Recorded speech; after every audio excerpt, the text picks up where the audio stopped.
1 जून से आपकी जेब पर बड़ा असर पड़ने वाला है। एलपीजी सिलेंडर के नए दाम, यूपीआई पेमेंट का नया नियम, pan card update, ATM charge और एफडी ब्याज दरों समेत कई बड़े बदलाव लागू हो सकते हैं। रेलवे ने भी कई ट्रेनों को रद्द और डाइवर्ट करने का फैसला किया है। ऐसे में जून शुरू होने से पहले इन सभी ज़रूरी बदलावों को जान लेना आपके लिए बेहद ज़रूरी है, इसलिए वीडियो को लास्ट तक ज़रूर देखिएगा। नमस्कार, आपके साथ मैं पल्लवी रविंद्र सिंह। देखिए, मई का महीना अब खत्म होने वाला है और इसके साथ ही 1 जून से कई बड़े फाइनेंशियल बदलाव भी लागू हो सकते हैं, जिनका सीधा असर आम लोगों की जेब यानी कि आपकी ज़िंदगी, रोज़मर्रा की ज़रूरतों पर सीधा पड़ेगा। ऐसे में अगर आप पहले से ही नियमों की जानकारी रखेंगे तो बाद में किसी भी तरीके की परेशानी या अतिरिक्त खर्च आपको नहीं उठाना पड़ेगा। सबसे पहले बात करेंगे यूपीआई से जुड़े नियम में जो बदलने वाला है। क्या होगा वो देखिए।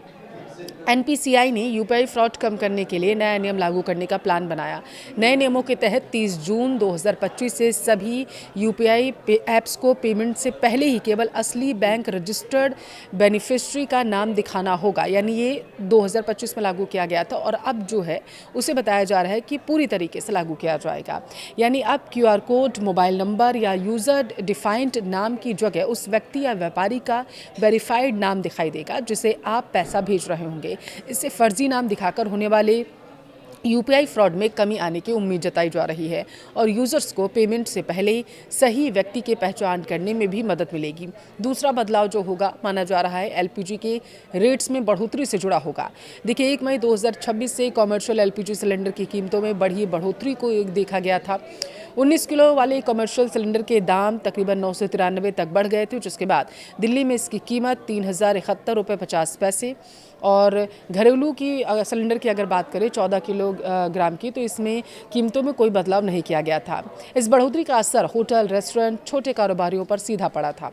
अब 1 जून से भी एलपीजी सिलेंडर के नए रेट लागू हो जाएंगे, क्योंकि तेल कंपनियां हर महीने की पहली तारीख को कीमतों की समीक्षा करती हैं। तीसरा बड़ा बदलाव रेलवे रूट से जुड़ा हुआ है। दरअसल जून 2026 में भारतीय रेलवे की ओर से बड़ा रेल ब्लॉक जो है वो किया जा रहा है, जिसके तहत तकरीबन 77 ट्रेनों को रद्द किया जाएगा और कई ट्रेनों के रूट बदले जाएंगे। यह बदलाव रेलवे के ट्रैक अपग्रेड और नॉन इंटरलॉकिंग कार्यों के कारण किया जा रहा है। इसका असर पश्चिम बंगाल, महाराष्ट्र, गुजरात, मध्य प्रदेश, छत्तीसगढ़, झारखंड और उड़ीसा समेत कई राज्यों में देखने को मिलेगा। रेलवे ने यात्रियों को यात्रा से पहले ट्रेन का स्टेटस जरूर चेक करने की सलाह दी है। चौथा बदलाव पैन कार्ड से जुड़े नियमों के बारे में है। नए इनकम टैक्स नियम 2026 के तहत पैन से जुड़े कई नियमों में बदलाव किए गए हैं। अब कुछ लेन देन में पैन देना ज़रूरी नहीं होगा, जबकि कई हाई वैल्यू ट्रांजैक्शन पर नियम और सख्त कर दिए गए हैं। उदाहरण के तौर पर पहले एक दिन में 50,000 से ज़्यादा कैश जमा करने पर आपको पैन दिखाना ज़रूरी होता होगा, लेकिन अब यह शर्त हटा दी गई है। वहीं प्रॉपर्टी खरीद बिक्री में पैन की सीमा 10 लाख से बढ़ाकर 20 लाख कर दी गई है। इसके साथ ही सरकार ने कुछ मामलों में पैन को अनिवार्य भी बताया है। अब 45 लाख से ज़्यादा के प्रॉपर्टी डील, गिफ्ट डीड और जॉइंट डेवलपमेंट एग्रीमेंट में पैन ज़रूरी होगा। साल भर में 10 लाख से ज़्यादा कैश निकासी पर भी पैन रिपोर्टिंग लागू हो जाएगी। इसके अलावा पुराना फॉर्म 60 हटाकर नया फॉर्म 97 लागू किया गया है, जिसका इस्तेमाल पैन ना होने की स्थिति में किया जाएगा। यानी जून के महीने में भी आपको पैन के नए नियमों को फॉलो करना होगा। पांचवा बदलाव सोलर पैनल से जुड़ा हुआ है। 1 जून 2026 से सोलर पैनल से जुड़े नए ALMM नियम लागू होने जा रहे हैं। इसके तहत सरकारी योजनाओं, नेट मीटरिंग और कई सब्सिडी वाले प्रोजेक्ट्स में अब उन्हीं सोलर मॉड्यूल और सेल का इस्तेमाल किया जा रहा है जो ALMM लिस्ट 1 और लिस्ट 2 में शामिल होंगे। सरकार ने साफ किया है कि 1 जून के बाद ALMM लिस्ट 2 नियमों में कोई एक्सटेंशन नहीं होगा। हालांकि कुछ प्रोडक्ट्स को केस बाय केस राहत जरूर दी जाएगी। छठा बदलाव एटीएम कैश विड्रॉल चार्ज में बढ़त को लेकर है। देखिए, कई बैंकों ने पिछले महीने एटीएम और बैंकिंग नियमों में बदलाव किया और अब 1 जून से भी कुछ bank ATM transaction fees, free transaction limit और कैश निकासी नियमों में बदलाव कर सकते हैं।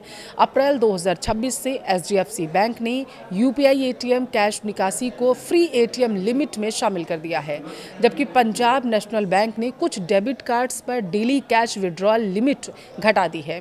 वहीं कई बैंकों ने एफडी ब्याज दरों में भी बदलाव किया है और जून में आरबीआई नीतियों और लिक्विडिटी स्थिति के आधार पर एफडी रेट्स में भी बदलाव देखने को मिलेगा।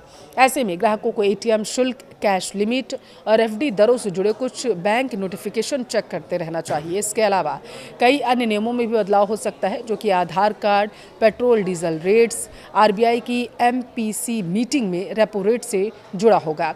इसलिए मैंने जो इस वीडियो में 6 बड़े बदलाव आपको बताए हैं, उन्हें ध्यान में रखें। जानकारी अच्छी लगी हो तो वीडियो को शेयर ज़रूर करें।